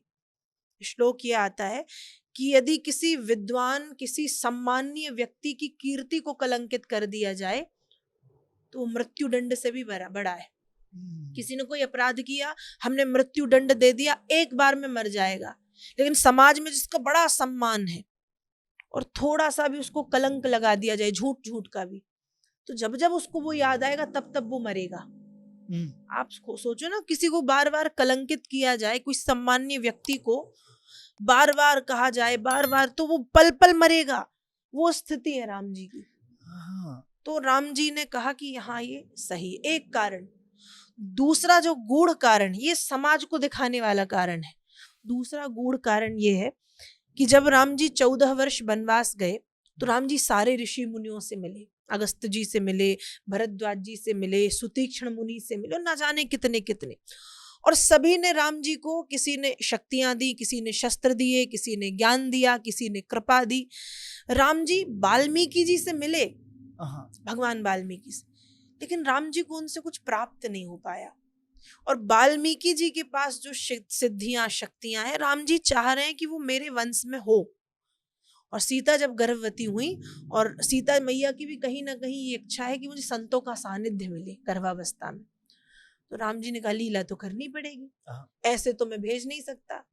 तो वो लीला यहाँ पर जुड़ गई कि उस जो रजक है, रजक समझते ना, धोबी, अच्छा, जिसने सीता जी पे उंगली उठाई, वो जुड़ गया कि मुझे कारण मिल गया तुमको भेजने का, तुमको संत के साथ रहना है, संत का सानिध्य चाहिए गर्भावस्था में, कारण मुझे मिल गया। अपवाह सब जानते हुए राम जी ने भेजा कि तुम जाओ, तुमको भी संत का सानिध्य मिलेगा, यहाँ राजा की मर्यादा बनी रहेगी, और वाल्मीकि जी से मुझे जो चाहिए वो मेरे बच्चों को मिलेगा। तो जब सीता मैया लवकुश को जन्म देती है, तो आप देखिए जब लवकुश का युद्ध भरत जी से होता तो भरत हारते हैं, शत्रुघ्न हारते, हनुमान जी को वो बांधते हैं। मतलब कितने पराक्रमी बनाए होंगे वाल्मीकि जी ने। तो एक कारण ये भी था कि जो मुझे नहीं मिल पाया, ये मेरे भाइयों को नहीं मिल पाया, वो मेरे पुत्रों को मिलेगा भगवान वाल्मीकि से। वो शक्ति, वो शौर्य, वो वीरता, वो ज्ञान, इसलिए राम जी ने भेजा। तो 3 कारण है। एक कारण प्रजा, अपवाह, दूसरा कारण सीता जी की इच्छा, और तीसरा कारण कि वाल्मीकि जी से जो प्राप्त करना है वो उनकी संतान को मिला। अच्छा, राम जी के बारे में एक तो ये वाली बात उठती है, एक दूसरा उठता है कि राम जी जो मर्यादा पुरुषोत्तम है, उन्होंने हर एक चीज बाई बुक करी। कृष्ण जी ने तो देखा कि भाई कैसे चीजें हो सकती हैं, वैसे किया उन्होंने, मर्यादा का उतना ध्यान नहीं रखा। लेकिन राम जी मर्यादा पुरुषोत्तम, और वो मर्यादा पुरुषोत्तम होते हुए भी राम जी बाली को पीछे से, पेड़ के पीछे छिपकर मारते हैं। ये गलत नहीं है? देखिए, बिल्कुल गलत नहीं। जब राम जी ने बाली को मारा तो बाली भी राम जी से यही पूछता है कि तुम तो बहुत बनते हो कि मैं धर्म की स्थापना करने आया हूं, तो यही तुम्हारा धर्म है कि तुम एक अपने शत्रु को पीछे से मारोगे? क्योंकि युद्ध जब होता है तो युद्ध सामने से, युद्ध का नियम ही है कि पीछे से वार नहीं होता, पीछे से कायर वार करते हैं। तो कहाँ है तुम्हारी धर्म की मर्यादा? तब राम जी ने बाली को कहा कि तू मुझे धर्म सिखाएगा, तू मुझे धर्म बताएगा। बाली ने कहा मतलब, राम जी ने कहा मतलब ये कि अनुज बधू भगनी सुत नारी, सुन सठ ये कन्या समचारी, इनहि कुदृष्टि बिलोकय जोई, ताहि बधे कछु पाप न होई। तू मुझे धर्म सिखा रहा है। ये जो 4 स्त्रियां हैं हमारे घर में, अनुज बधू, अनुज बधू मतलब छोटे भाई की पत्नी, भगनी मतलब बहन, सुत, सुत नारी मतलब पुत्र की पत्नी मतलब बहू कहलाई, और बेटी, 4। ये चारों बिटिया के जैसी ही है। बड़े भाई के लिए या पिता के लिए चारों बेटी जैसी हैं, चाहे वो छोटे भाई की पत्नी हो, चाहे वो बहन हो, चाहे वो बेटे की पत्नी हो और चाहे वो खुद की बेटी हो, वो चारों बेटी जैसी हैं। लेकिन बाली ने इन चारों के ऊपर कुदृष्टि की, इन चारों अच्छा। को वो रखे था अपने पास। तो राम जी ने कहा इन्ह ही कुदृष्टि बिलोकय जोई, इन चारों को जो बच्ची के जैसी हैं या बच्ची ही हैं, बिटिया हैं, इन चारों को तूने कुदृष्टि से देखा, ताही बधे कछु पाप न हुई, तेरे जैसे पापी को मारने में मुझे कोई पाप नहीं लगा। हाँ, ये कब किया उन्होंने, लगे बाली जी का ये बात तब हुई जब बाली को राम जी ने बाण मारा और बाली जब गिरा है, धराशायी हुआ है, तब बाली ने एक तुरंत तो मरा नहीं, हाँ, बातचीत की है उसने। हाँ, और मतलब उस ये बातचीत हुआ के कब, दौरान ये जब उन्होंने ये ये हुआ तब, सुग्रीव जी की पत्नी का आप कह रहे हो और हाँ, कुदृष्टि डालने का ये जो आपने पूरा ये बताया, हुआ ये तब कब है हुआ? जब बाली ने सुग्रीव से झगड़ा किया है। झगड़ा का कारण भी पता है आपको? नहीं, आप बताइए। झगड़ा का कारण ये है कि मैं नाम का एक राक्षस था, उसने बाली को ललकारा कि निकल बाहर आ, मैं तेरे से युद्ध करना चाहता हूँ। बाली तो बाली, कहते हैं बाली जिसके सामने खड़ा होता था उसका आधा बल हर लेता था। अब बाली ने भी युद्ध किया और युद्ध करते करते दोनों एक गुफा में चले गए। जब गुफा में गए तो बाली और सुग्रीव भाई थे, तो बहुत अच्छे भाई थे, दोनों में प्रेम था। तो बाली ने कहा कि देखो 15 दिन यदि बाहर ना आऊं तो 16वें दिन इस गुफा को बंद कर देना, सोचना मैं मर गया। सुग्रीव ने कहा ठीक है। युद्ध के 15 दिन हो गए, बाली का था पता नहीं। उसने कहा था 15 दिन इंतजार करना। सुग्रीव ने 1 महीने इंतजार किया, बाली नहीं आया, अंदर से खून की धारा निकली। सुग्रीव को लगा बाली मर गया, उसने उस गुफा को ढक दिया और आके अपना सिंहासन संभालने लगा। बाली का जो किष्किंधा का राज्य, उसका राजा सुग्रीव बन गया। हाँ, बाली जब बाहर आया तो उसको लगा इसने जानबूझ के गुफा बंद की, क्योंकि उसने हाँ, तो राक्षस को मार दिया था। अब बाहर आया, सुग्रीव पे बहुत गुस्सा किया और उससे राज्य छीना, और राज्य छीन के धन संपत्ति, उसकी पत्नी अतनी दासी दास सब छीन के उसको निकाल दिया। तब सुग्रीव भाग करके गए ऋष्यमुख पर्वत पे, वहां बाली जा नहीं सकता था, उसको कोई श्राप था, इसलिए बाली वहां सुग्रीव वहां छिप के रहते थे। हम्म, तो उस बीच में सुग्रीव की जो धर्म पत्नी है वो बाली के साथ थी, बाली ने उसको सुग्रीव से छीन लिया था। और सिर्फ पत्नी सुग्रीव की नहीं, अपनी बहन या अपनी बेटी, मतलब ये जो कहना चाहिए जैसे कलयुग में लोग हो गए ना, कलयुग में रिश्तों को चूर चूर लोगों ने कर दिया, कोई बहन नहीं कोई वो नहीं, तो वैसे ही बाली का था कि उसने सबको सिर्फ काम की दृष्टि से देखा। तो राम जी ने कहा कि मूर्ख, ये जो चार हैं ये बेटी जैसी हैं और इन चारों को तूने कुदृष्टि से देखा, तो ताही बधे कछु पाप ना हुई, तुझे मारने में मुझे कोई पाप नहीं लगा, तू मारने योग्य था, इसलिए मैंने तुझे मारा, और तुम मुझे धर्म सिखाओगे, तुम खुद कितने बड़े अधर्मी हो। हम्म, वहां बाली चुप हो गया।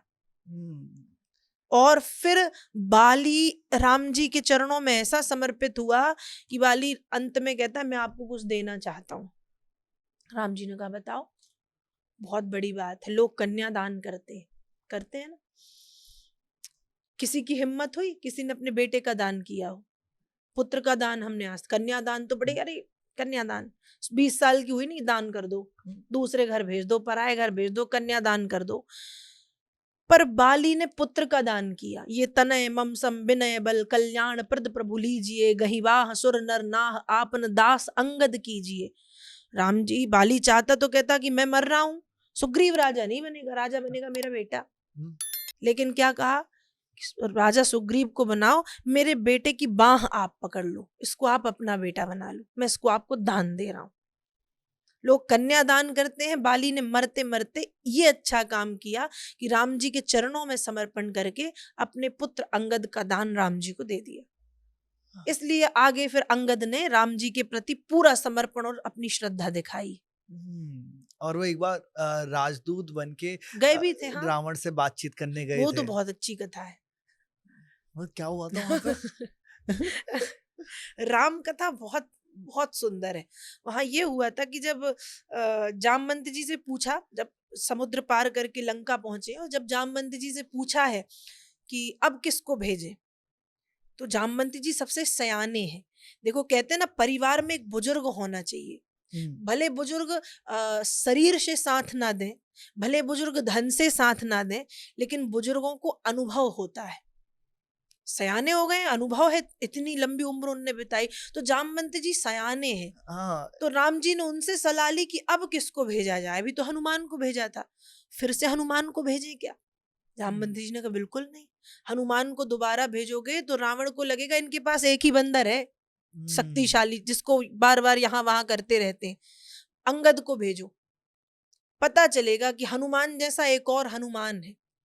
इसलिए अंगद को भेजा, और अंगद का यहाँ पर एक प्रकार से परीक्षा भी है कि अंगद की निष्ठा दिखाई देगी आपके प्रति कि कितना निष्ठावान है। और जब अंगद को भेजा तो देखो, हनुमान जी तो सरल भक्त थे ना, हनुमान जी तो आस्था और श्रद्धा लेके गए थे, हनुमान जी ने बड़ी विनम्रता से बात की थी। लेकिन जब अंगद पहुंचे तो अंगद व्यवस्थापक बन के गए हैं, अंगद ने वैसे ही बात की। जब अंगद गए हैं तो कहते हैं जो लंका के राक्षस छोटे मोटे, वो अपने आप कह रहे प्रभु जाओ जाओ जाओ, क्योंकि हनुमान जी को देख चुके थे वो कि एक बंदर आया था लंका जला के गया, तब दूसरा आया पता नहीं क्या करके जाएगा, इसलिए कहा भैया तुम जाओ। और फिर अंगद की और रावण की बातचीत हुई, और जब बातचीत हुई है तो अंगद जानता है कि रावण और बाली की मित्रता थी, अंगद के बाप की मित्रता थी। तो रावण ने कहा कि तुम कैसे पुत्र हो, जिस राम ने तुम्हारे पिता को मारा है उस राम के सेवक बन के आए हो, कितने पापी हो, कहाँ है बाली?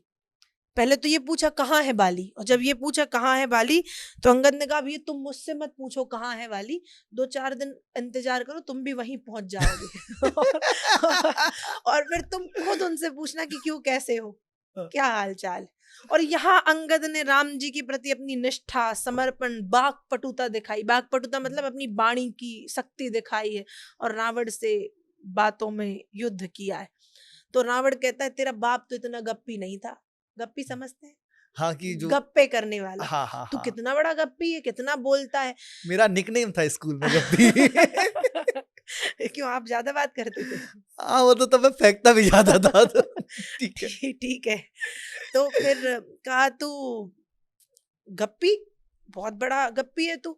तो अंगद ने कहा मैं गप्पी बस नहीं हूं, जब जो मैं बोलता हूँ वो करके दिखाता हूँ। और फिर अंगद जी अपना पैर जमाते हैं कि मेरा कोई पैर उठा ले, राम जी क्या, मैं कह रहा हूं कि हम लोग लौट जाएंगे। इतना बड़ा विश्वास लेके अंगद गए थे। अब मान लो किसी ने उठा लिया होता तो, पर विश्वास था किस पे? राम पे, खुद पे नहीं था, राम जी पे विश्वास था। देखिए, जहां हम खुद पे विश्वास करें ना तो वहां एक बार हम डूब सकते हैं, लेकिन जहां हम भगवान पर छोड़ दें कि वो बचा लेंगे तो वो बचा लेते हैं। और अंगद ने यही किया कि राम जी का भरोसा है और नैया पार लगाएंगे, पैर जमा दिया, कोई नहीं उठा पाया। ये कहानी अंगद और रावण की। वाह, जी। एक बात आपने बड़ी खूबसूरत की थी जब हम ये अंगद वाली कथा आपने शुरू की थी कि जो जामन थे, जो सबसे बुजुर्ग थे, उन्होंने ये सजेशन दिया कि भाई आप जाम इनको भेजिए अंगद को। और ये बड़ी खूबसूरत चीज है कि एक साया रहना एक बुजुर्ग का बहुत जरूरी है। एक वो बहुत प्यारा शेर मैंने कहीं पे सुना था कि बैठा करिए बुजुर्गों के साथ, बैठा करिए बुजुर्गों के साथ, क्योंकि पत्ते जब तक पेड़ में रहते हैं हरे रहते हैं। बात सही, बिल्कुल सही। तो वाह। बुजुर्गों का इसीलिए जो परिवार है जहाँ पे माँ बाप साथ में रह रहे हैं बच्चों के, तो वहाँ पे जो अगली जनरेशन है, अगली पीढ़ी, वो भी बहुत अच्छे संस्कार सीख जाती है। मैंने कहा ना, शायद आपको शक्ति से उनकी सहायता नहीं मिलेगी क्योंकि वो बुजुर्ग हो गए, लेकिन अनुभव बहुत मिलेगा। घर में बुजुर्ग का होना, घर में बड़े लोगों का होना, उनकी छाया होना बहुत जरूरी है। संस्कार आते हैं, आत्मबल बना रहता है। तो जामवंत जी ने भी यही कहा कि मंत्र कहूं निज मति अनुसारा, दूत पठाई बाली को मारा। अब हनुमान जी को मत भेजना, अंगद को भेजो। और सयाने हैं इसलिए बात मानी गई उनकी। तो घर पे मैं सबसे भी यही कहूंगी कि घर पे यदि कोई बुजुर्ग हो तो थोड़ा फोन से, टीवी से, अपने काम से समय निकाल के उन बुजुर्गों के पास बैठा करिए, उनको समय दो। बहुत कुछ मिलेगा, अनुभव मिलेगा, ज्ञान मिलेगा, प्रेम मिलेगा, सीखने मिलेगा। बिल्कुल। क्योंकि आज की जनरेशन उसकी बहुत कमी। वाह, हाँ। सुंदर। यहाँ पे जब हम लोग समर्पण की बात करते हैं, भक्ति की, तो एक भक्त का नाम आता है यही राम जी के चरित्र में विभीषण। हाँ। तो विभीषण को कोई धोखेबाज कहता है, कुलघाती, तो कुछ लोग विभीषण को कुलघाती कहते हैं, कुछ अनन्य भक्त। कौन है विभीषण? जो लोग विभीषण को धोखेबाज कहते हैं वो ठीक नहीं करते। विभीषण के लिए एक कहावत भी बनी है, कहते हैं ना, घर का भेदी लंका ढाए। विभीषण ने जो किया वो छिपके तो नहीं किया। वो घर का भेदी लंका ढाए तब होता जब रावण को कानों कान खबर न होती और वो राम जी के पास जाके सब बोल देता, तब वो होता। लेकिन क्या विभीषण ने रावण को समझाने की कोशिश नहीं की? बिल्कुल की। विभीषण तो सबसे पहले सामने से गए थे और यही कहा था कि भैया, तुमने जिससे बैर लिया है वो परमात्मा है, जिसको तुम अपने अशोक वाटिका में बंधन में रखे हो वो भगवती है, माता है, उनको ले चलो, राम जी के सामने समर्पण करो, क्षमा मांगो। विभीषण ने तो यही कहा था सामने से, लेकिन रावण ने लात मारी। और जब लात मारी तो विभीषण को रावण का साथ पसंद नहीं आया कि तुम अधर्म का साथ दे रहे हो, तुम पाप कर रहे हो, मैं साथ नहीं दूंगा। यहां देखिए, भाई दो प्रकार के होते। एक भाई कुंभकर्ण भी था।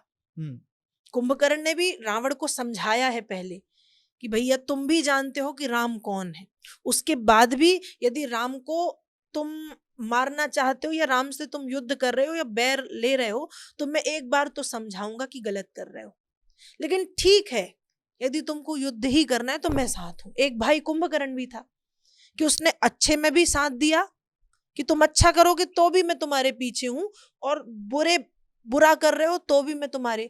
कुंभकर्ण एक अच्छा भाई है। अच्छे भाई की परिभाषा यही है कि तुम अच्छा कर रहे हो तो साथ हूं, बुरा कर रहे हो तो समझाऊंगा, लेकिन नहीं मानोगे तो साथ भी दे दूंगा। भाई हूं ना, अच्छा भाई यही है। विभीषण को हम ये कह सकते हैं कि वो अच्छा भाई नहीं बन पाया। अच्छा भाई तो था, समझाने की कोशिश की, पर साथ बुराई में नहीं दिया। जब चुनने की बारी आई तो विभीषण ने बुराई को न चुन के अच्छाई को चुना। तो विभीषण धोखेबाज नहीं था, विभीषण भक्त था। उसने बुराई को नहीं चुना, उसने अच्छाई को चुना। तो यहाँ पे जैसे जीने के तरीके दोनों सही है, कुंभकर्ण वाला भी सही है, विभीषण वाला विभीषण वाला भी सही बस है। लोगों के देखने का नजरिया होता है। किसी ने विभीषण में कुलघाती और घर का भेदी लंका ढाए देख लिया, और किसी ने सब सोचा कि नहीं, उसने तो सामने से रावण से प्रार्थना की थी पहले, क्योंकि कुलघाती वो बनता तब जब वो पीठ पीछे जो छुप छुपा के होता ना कि यहाँ सामने से रावण के लिए अच्छे बने हैं और वहां जाके राम जी को सब बता दिया। पर यहाँ तो उसने खुल के पूरी प्रजा के पूरे सभा के सामने बोला ना कि तुम गलत कर रहे हो, ऐसा मत करो। तब रावण ने लात मारी है, और जब लात मारी है तो उसने कुंभकर्ण की तरह रावण का साथ ना देके, बुराई का साथ ना देके अच्छाई को पकड़ा है कि मुझे तुम्हारा साथ नहीं देना, मैं सामने से जा रहा हूँ। बिल्कुल, तो दोनों तरीके हैं जीने के। तो ये बताइए कि जीवन कैसे जीना चाहिए? जीवन बहुत अच्छे से जीना चाहिए। कहते हैं ना, एक बड़ी अच्छी बात है कि जिंदगी में जिंदगी का राज पाना चाहिए, जिंदगी में जिंदगी का राज पाना चाहिए, जिंदगी में जिंदगी को मुस्कुराना चाहिए, जिंदगी में जिंदगी की शर्त अगर पूरी ना हो तो जिंदगी को जिंदगी से रूठ जाना चाहिए। वाह! जीवन अच्छे से जीना चाहिए, बहुत अच्छे से, और हो सके तो जीवन में बुराई का साथ ना देके अच्छाई के रास्ते पे चलना चाहिए, क्योंकि दोनों रास्ते हमारे पास है ना, अच्छाई का भी है, बुराई का भी है। ऐसा नहीं है कि जो बुरे रास्ते पे चलता है वो सुखी नहीं रहता, हम देखते हैं वो भी सुखी है। अच्छे रास्ते पे चलता है वो भी सुखी है, लेकिन कहीं ना कहीं हम ये भी देखते हैं कि जो अच्छाई पे चल रहा है वो ज्यादा परेशान भी है।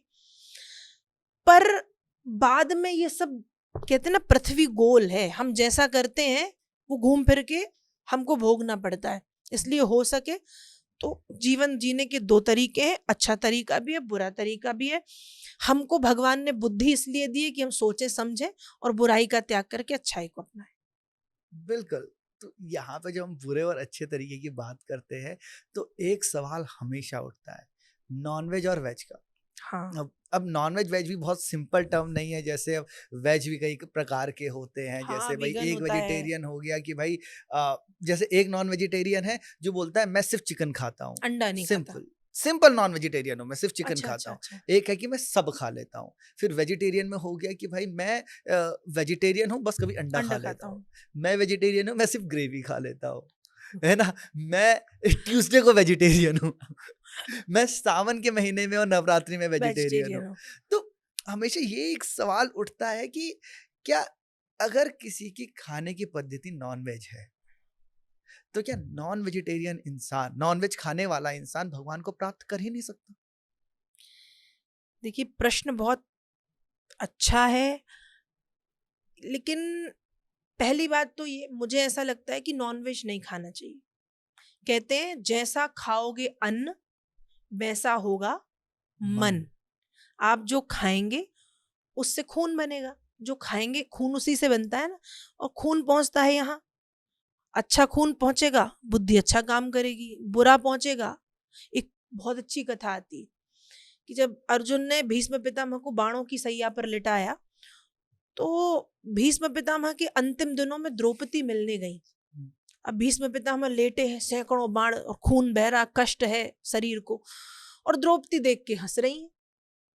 तब भीष्म पितामह कहते हैं कि बिटिया तुम मिलने आई हो और मैं इतने कष्ट में हूं, तुम मुझे देख के हंस रही हो। तो द्रौपदी कह रही है मैं इसलिए हंस रही हूँ कि जो भीष्म पितामह मृत्यु के समय इतना ज्ञान दे रहे हैं, जब मुझे नग्न किया जा रहा था भरी सभा में, तब ये ज्ञान कहाँ था? तब ये ज्ञान क्यों नहीं निकला? तब भीष्म पितामह उत्तर देते हैं कि बात तो तुमने सही कही, लेकिन उस समय में कौरवों का दूषित अन्न खा रहा था। किसका खाना खा रहा था मैं? कौरवों का। उनका नमक खा रहा था, उनका उनके मतलब जो अन्याय पाप जिसमें भरा है वो अन्न खा रहा था। और जैसा अन्न खाया वैसी बुद्धि हो गई, तो जहां बोलना चाहिए वहां मैंने बोला नहीं। और आज जब अर्जुन ने बाणों की सैया पे मुझे लिटाया, तो वो जो दूषित अनाज से खून बना था वो बह गया, और फिर से मुझे सद्बुद्धि आ गई, इसलिए मैं ये ज्ञान दे रहा हूं। तो जैसा खाओगे अन्न, वैसा होगा मन। जीव हत्या नहीं करनी चाहिए, बुरी बात होती है। शाकाहार, जब भगवान ने इतना कुछ बनाया है तो हम शाकाहारी बने। लेकिन बात यह आती है कि हम मांसाहार करने वाला भगवान को प्राप्त नहीं करता? करता है, बिल्कुल करता है। अब इसका मतलब ये नहीं कि जो सुन रहे हैं वो मांसाहार वाले अरे क्या हुआ, नहीं, गलत गलत होता है। मैं सिर्फ ये कह रही हूँ कि पुराने समय में जीवन जीने की पद्धतियां अलग होती थी। अनाज होता नहीं था, लोग शिकार करके जीवन यापन करते थे। उस पुराने समय में अभी एक मूवी भी आई है साउथ की, भक्त कनप्पा। कनप्पा आपने सुना होगा, कथा भी आती है। तो उन्होंने भगवान शंकर की भक्ति की, तो भगवान शंकर को वो मांस का भोग लगाते थे। अच्छा। हाँ, और खाते भी मांस थे। क्यों खाते थे? जीवन शैली वैसी थी। अनाज धान्य की पैदावार नहीं थी। उनको लगता था जो मेरा प्रिय है वो शिव को भी प्रिय होगा। और देखिए, एक चीज यहाँ ये भी हम देख सकते हैं कि जहां भक्ति की बात आ जाती है, हर बंधन, हर नियम, हर रूल वहां पर टूट जाता है। हाँ। जहां भक्ति आ जाएगी बीच में, हुँ। हर नियम रखे रह जाएंगे। ये वेज, ये नॉन वेज, कर्म कांड ज्ञान कांड में बहुत महत्वपूर्ण है। जीवन जीने की शैली में इसका बहुत ध्यान रखना चाहिए। लेकिन जहां भक्ति की बात आएगी, और कहते हैं ना, भक्त यदि प्रेम से भगवान को मांस का भोग लगाता है, वो भक्त कनप्पा जो होते हैं उनको लगा मुझे मांस प्रिय है, और मुझे जो प्रिय मैं तो वही भगवान। जैसे मुझे, मैं कहूँ कि मुझे खीर बहुत प्रिय है, और मुझे प्रिय है तो मैं मेरे बांके बिहारी को भी खीर का भोग लगाऊंगी, मुझे प्रिय तो उनको भी प्रिय होगी, तो मैं मेरी प्रिय का भोग उनको लगाऊंगी। तो उनको मांस प्रिय था, और उस मांस का भोग भोलेनाथ को लगाया, भोलेनाथ ने ग्रहण भी किया। तो यहाँ कहाँ गया नियम? ये तो खुद चकरा गया दिमाग। बड़े बड़े संत भी शायद कैसे उत्तर देंगे कि यहाँ कहाँ गए नियम? तो जहां भक्ति है वहां सारे नियम, यदि हम देखें तो नियमों की महत्वपूर्णता नहीं है।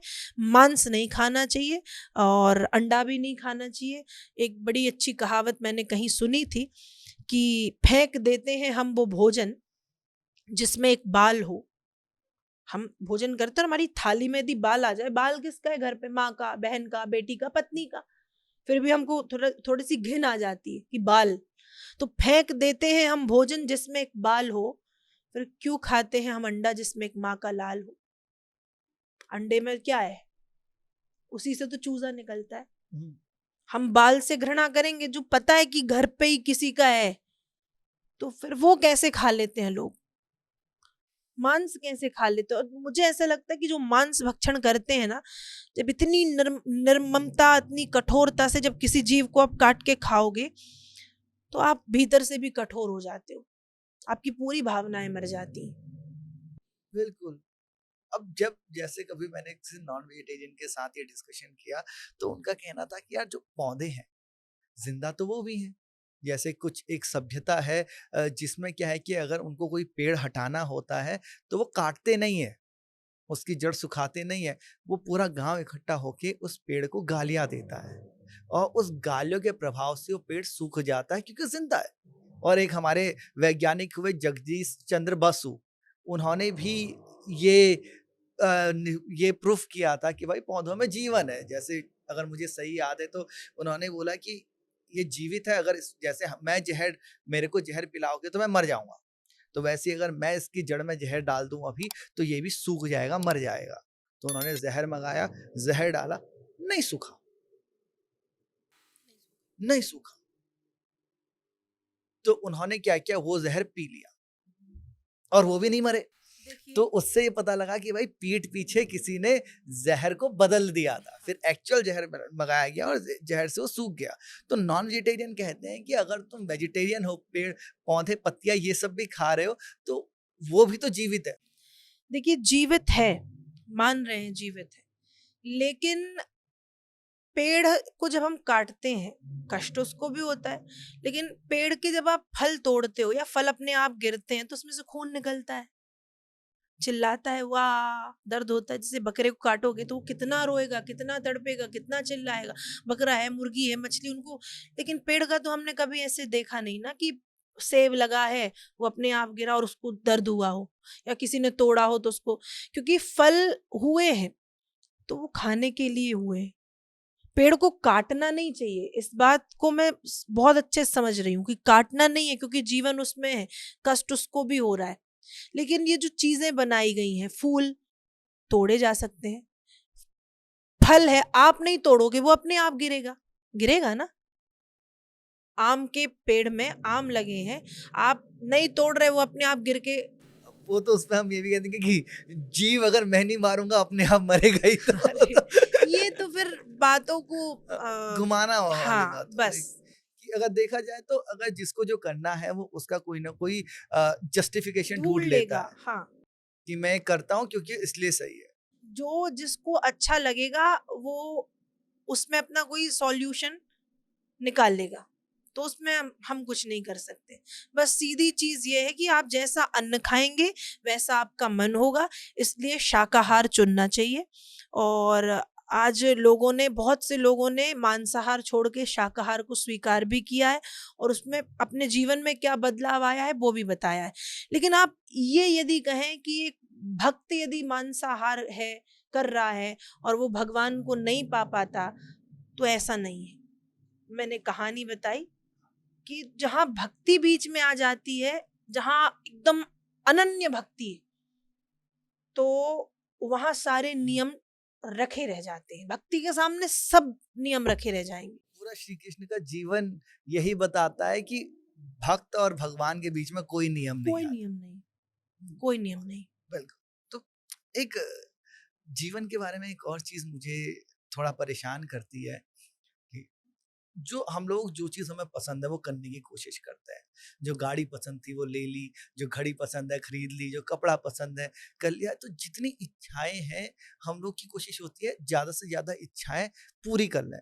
और नॉर्मल तौर पे हर एक चीज़ अगर कर लो तो वो खत्म हो जाती है ना, लेकिन इच्छाएँ कभी खत्म होती ही नहीं है। तो ये इच्छा पूरी करने का पूरा तात्पर्य ही क्या रह गया? देखिए जीवन में इच्छा होनी तो चाहिए। जैसे मैंने अभी कहा था कि जिंदगी में जिंदगी की शर्त अगर पूरी ना हो, तो जिंदगी को जिंदगी से रूठ जाना चाहिए। आपको मानव तन मिला है, और यदि कुछ इच्छाएं आपकी हैं घूमने की, संसार को देखने की, तीर्थ यात्रा करने की, कुछ अच्छा करने की, तो वो पूरी करें आप। लेकिन ऐसा भी ना हो कि कोई इच्छा पूरी ना हो तो हम डिप्रेशन में चले जाएं। आज यही है ना हमारे यूथ के साथ, क्या है, हम फेल हो गए, चाहे वो एग्जाम हो, चाहे वो उनका अफेयर हो, रिलेशनशिप हो, हम फेल हो गए, हम मर जाएंगे। मूव ऑन कर सकते हैं। इच्छाओं में बंधना नहीं है, इच्छा होना बुरी चीज नहीं है। आज इच्छा किसकी नहीं होती, आज मेरी इच्छा है कि मैं भारत के बाहर भी कथा करूं, और मैं गई भी हूं, लेकिन अभी भी है कि और जाऊं और कथा करूं, मेरा ऐसा हो जाए। सबकी इच्छाएं होती हैं, सब इच्छाओं से बंधे हैं। लेकिन ऐसा नहीं कि यदि मेरी वो इच्छा पूरी नहीं होगी तो मैं रोने लगूंगी। आज ये हो रहा है कि हमारी इच्छा पूरी नहीं होगी तो हम रोने लगेंगे। एक बड़ी अच्छी बात है कि व्यक्ति अपनी इच्छाओं से कैसे बंधा है, व्यक्ति अपनी इच्छाओं से कैसे बंधा है। चाह पैसों से आनों में आने लगी, चाह आनों से रुपया बनाने लगी, चाह पैसों से आनों में आने लगी, चाह पैसों से रुपया बनाने लगी, चाह रुपये से कोठी चुनाने लगी, चाह कोठी में मोटर मंगाने लगी, चाह मोटर से होटल में जाने लगी, चाह होटल में बोतल खुलाने लगी, चाह क्या क्या न करती कराने लगी, चाह जी से लगी जी जरा हो गया, चाह हरी से लगी जी हरा हो गया। चाह गई चिंता गई मनवा वे परवाह, और जिसको कछु न चाहिए वो शाहन के साह। चाह होनी बुरी बात नहीं है, लेकिन उस चाह में बंध जाना और वो पूरी ना हो तो एक प्रकार से परेशान हो जाना, वो बुरा है। इच्छाओं का अंत नहीं होता, इच्छाएं तो आप जब तक हैं तब तक रहेगी। बिल्कुल, मतलब इच्छा एक बहुत खूंटी सुंदर की तरह है, जिस पर जीवन बंधा हुआ रहता है। एक बहुत सुंदर मुझे चुटकुला याद आया। हाँ, बताइए बताइए। एक बच्चा था, बच्चा मतलब 12th, उसको लगा कि 12th पास हो जाऊं, कुछ नहीं चाहिए। 12th पास हो गया, अभी कह रहा था 12th पास हो जाऊं कुछ नहीं चाहिए। अब लगा कि 12th तो ठीक है, अब नौकरी भी चाहिए ना, तो उसके लिए डिग्री चाहिए। तो उसने ग्रेजुएशन किया, फिर पोस्ट ग्रेजुएशन किया, फिर और भी उसने पढ़ाई की, उसको डिग्रियां मिल गई। अभी कह रहा था 12th हो जाए कुछ नहीं चाहिए, फिर उसने कहा डिग्रियां मिल जाए कुछ नहीं चाहिए। अब डिग्री मिली तो डिग्री खाऊंगा क्या, अब नौकरी चाहिए। हाँ, नौकरी मिल गई। अभी था कि नौकरी मिल जाए तो कुछ नहीं चाहिए, लेकिन अब है कि नौकरी के बाद शादी, अकेले जीवन कटेगा नहीं, तो एक सुंदर सी पत्नी मिल जाए, फिर कुछ नहीं चाहिए भगवान। सुंदर पत्नी मिल गई, अब क्या इच्छा खत्म? नहीं, बच्चा चाहिए, साल 2 साल हुए, बेटा हो जाए बेटी हो जाए, घर पूरा हो जाए, चलो वो भी हुआ। अब इच्छा खत्म, अब बेटा पढ़ जाए, फिर उसकी नौकरी लग जाए, फिर उसका ब्याह हो जाए, फिर उसका नाती पोते का मुंह देख लूं। ऐसे करते करते जिंदगी में हम हो गए 95 साल के। उसके बाद भी हम पंडित जी को हाथ दिखा रहे और कह रहे कि पंडित जी जरा देखो हमारे जीवन में सुख कब आएगा। तो पंडित जी भी कहते हैं कि अब इस जीवन में छोड़ दो, हो सकता है नेक्स्ट अगले जन्म में आ जाए, इसमें तो नहीं आ पाएगा। तो ऐसी चाह है, एक के बाद एक, एक के बाद एक, एक के बाद एक, एक के बाद एक लगी हुई है। चाह खत्म नहीं होती, समाप्त नहीं होती, होनी चाहिए ठीक है, लेकिन उस चाह के बंधन में बंध के परेशान नहीं होना चाहिए। पूरी हो गई तो हरि की कृपा, और पूरी नहीं हुई तो हरि की इच्छा। और हरि की इच्छा हमारी इच्छा से बहुत अच्छी होती है हमेशा। बिल्कुल। अब हम आ गए हैं देवी जी की आज का जो आखिरी राउंड है हमारा रैपिड फायर राउंड। तो मैं आपसे क्वेश्चन पूछूंगा, आपको उसके जल्दी जल्दी जवाब देने हैं, ठीक है? उसके बाद हम आज की चर्चा को विराम देंगे। अब हम आता है रैपिड फायर राउंड। बिल्कुल, ठीक है। तो फेवरेट कथावाचक? मेरे फेवरेट कथावाचकों में फेवरेट लिस्ट तो बहुत लंबी है, लेकिन जो सबसे फेवरेट है, पहले तो मेरे पिताजी हैं, और दूसरे अब इस दुनिया में नहीं है, स्वर्गीय परम पूज्य श्री राजेश्वरानंद जी महाराज राम कथा करते थे। अच्छा, बिल्कुल। कथा वाचन की सबसे प्यारी चीज क्या है?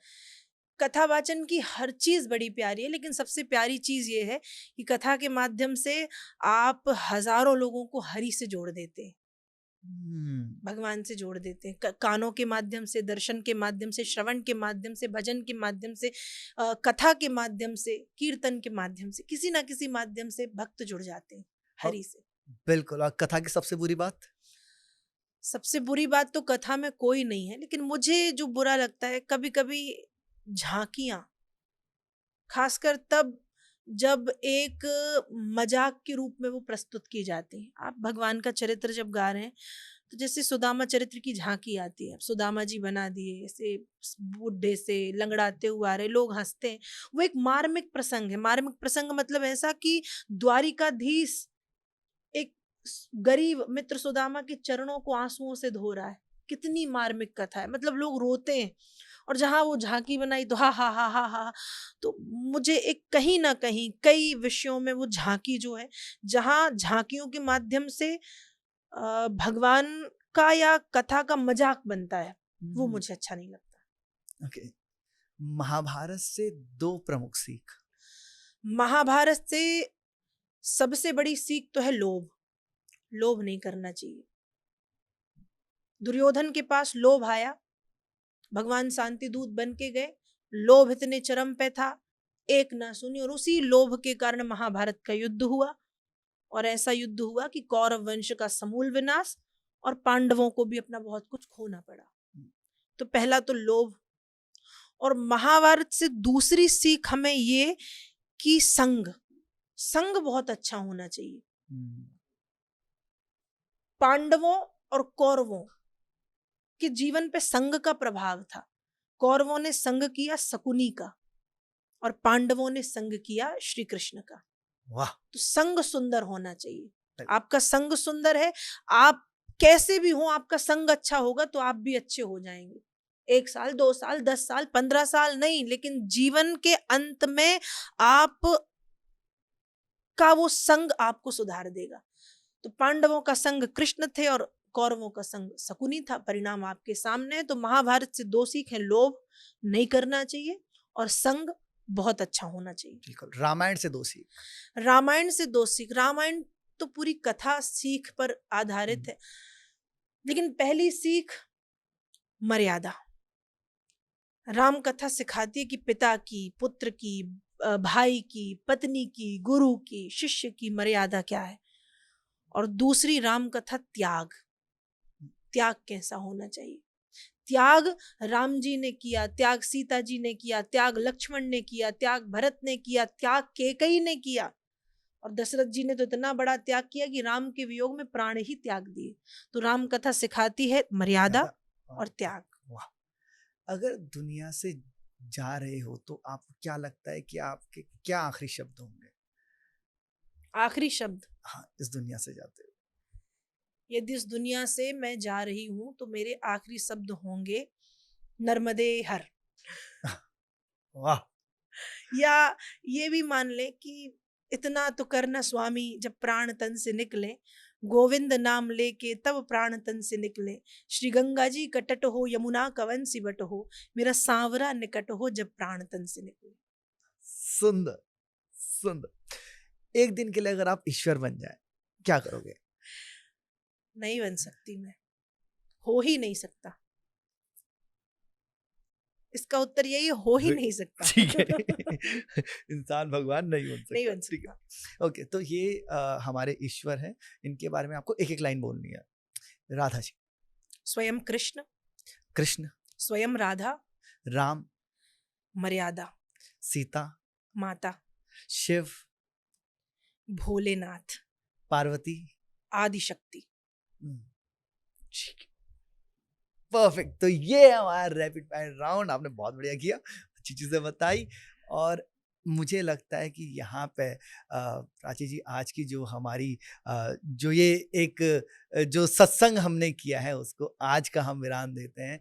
प्राची जी, बहुत बहुत धन्यवाद बाबा कास्ट का हिस्सा बनने के लिए। आपको भी बहुत बहुत धन्यवाद।